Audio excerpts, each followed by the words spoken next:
స్తోత్రమెస్సయ్యా. ప్రియమైన దేవుని బిడ్డలారా, క్రీస్తు నామములో మీ అందరికీ సమాధానం కలుగును గాక. ఆమేన్.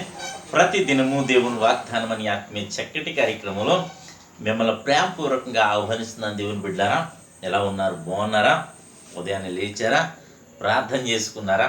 వాక్యాన్ని కాసేపైనా మీరు చదువుకున్నారా? మరి దినము విశ్రాంతి దినము కనుక ప్రతి ఒక్కరును మరి విశ్రాంతి దినాన్ని నిర్లక్ష్యము చేయొద్దు, సమయాన్ని జారబెడచొద్దు.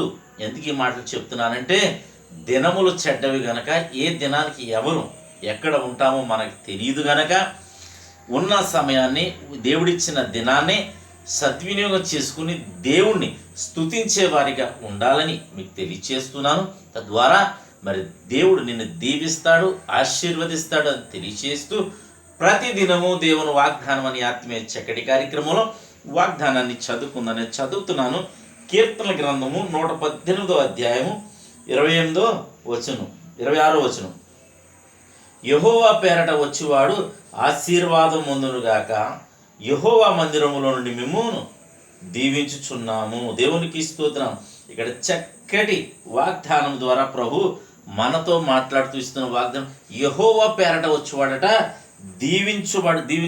యెహోవా పేరట వచ్చేవాడు ఆశీర్వాదం పొందును కాక. అంటే యెహోవా పేరట ఎవరైతే వచ్చి ఆయన స్తుతిస్తారో ఆయన సన్నిధిలో వారు ఆశీర్వదించబడతారు, దీవించబడతారని మరి దేవుని వాగ్దానం సెలవిస్తూ ఉన్నది కనుక ప్రియమైన దేవుని బిడ్డలారా, మరి దేవుని సన్నిధిలోంచి దీవించుచున్నామంటే మరి దేవుని సేవకుల ద్వారా మనము దీవించబడతాం, ఆశీర్వదించబడతాం. సాక్షాత్తు ప్రభువే నిన్ను దీవించడానికి ఏర్పాటు చేసుకున్న స్థలము గనక ప్రతి ఒక్కరును మరి దేవుని సన్నిధికి వచ్చి ఆయనకి చెందవలసిన స్తుతులు చెల్లించి ఆయనకి రావలసిన మహిమను మనం తేవాలి, మహిమను మరి అందించాలి, ఆయనను మరి ఘనపరచాలి.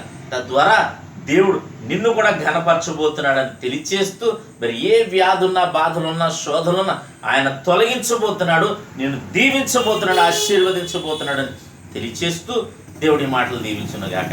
ఆమెను ప్రార్థన చేసుకుందాం. స్తోత్రము తండ్రి, వందనాలు యేసయ్యా. ప్రతి దినము దేవుని వాగ్దానం అని ఆత్మీయ చక్కటి కార్యక్రమంలో తండ్రి మీరు ఇస్తున్న వాగ్దానం బట్టి నీకు స్తోత్రాలు, స్తుతులు చెల్లించుకుంటున్నాం. ఎంతమంది ప్రజలు నా ప్రభువా ఈ ప్రార్థన ద్వారా, యూట్యూబ్ ద్వారా, షేర్ చాట్ ద్వారా, ఫేస్బుక్ ద్వారా ఆయా రోడ్ మార్క్ వెళ్తూ చదువుతున్నారు. ముఖ్యంగా నా తండ్రి నీ సన్నిధిలోకి వచ్చి నేను ఆరాధిస్తున్నారు. వారందరి జీవితాల్లో ఈ వాగ్దానం నెరవేర్చబడునుగా కానీ ప్రార్థిస్తున్నాను ప్రభువా. నీకు స్తోత్రాలు. అలాగే ప్రభా ఎంతమంది ఏ వ్యాధులతో ఉన్నారో వారందరికీ యేసుక్రీస్తు స్వస్థత, హాస్పిటల్స్లో ఉన్న బిడ్డల్ని మీరు హాస్పిటల్ నుంచి విడిపించండి ప్రార్థిస్తున్నాను తండ్రి. ఆరోగ్యాలు కుదర్చండి ప్రభా. నీకు స్తోత్రాలు, స్తుతులు చెల్లించుకుంటూ అలాగే తండ్రి ఇంకా నువ్వు ప్రభా అనేక మంది ప్రజలు ఆయా చిక్కుల్లో పడి నాయన వ్యసనాలకి గురై ప్రభా నా తండ్రి నశించిపోతున్నా ప్రభా నాయన వారి జీవితాలు పాడు చేసుకోకుండా వారందరినీ ఆశీర్వదించమని ప్రార్థిస్తున్నాను. అయ్యా నువ్వు గొప్ప దేవుడు అని నేను తెలుసుకుని సన్నిధికి వచ్చి వారి జీవితాలను మార్చుకునే భాగ్యాన్ని ప్రతి బిడ్డకి దయచేయమని ప్రార్థిస్తున్నాను తండ్రి. యవనస్తులు ఉన్నారు ప్రభా, చక్కటి సంబంధాలు అనుగ్రహించమని ప్రార్థిస్తున్నాను తండ్రి.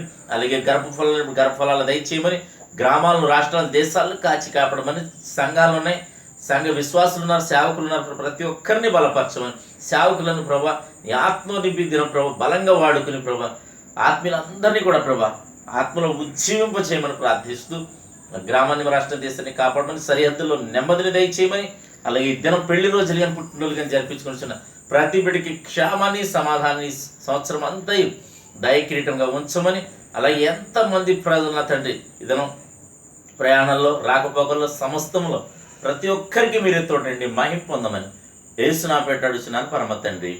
ఆమేన్. నేను నమ్ముతున్నాను ప్రియమైన దేవుని బిడ్డలారా, ప్రభు మీతో మాట్లాడి మిమ్మల్ని బలపరచాలని నమ్ముతున్నాను. ఈ వీడియోని లైక్ చేయండి, షేర్ చేయండి, ఛానల్ సబ్స్క్రైబ్ చేసుకోండి. దేవుడు నిన్ను కుటుంబాన్ని దీవించును గాక. ఆమేన్.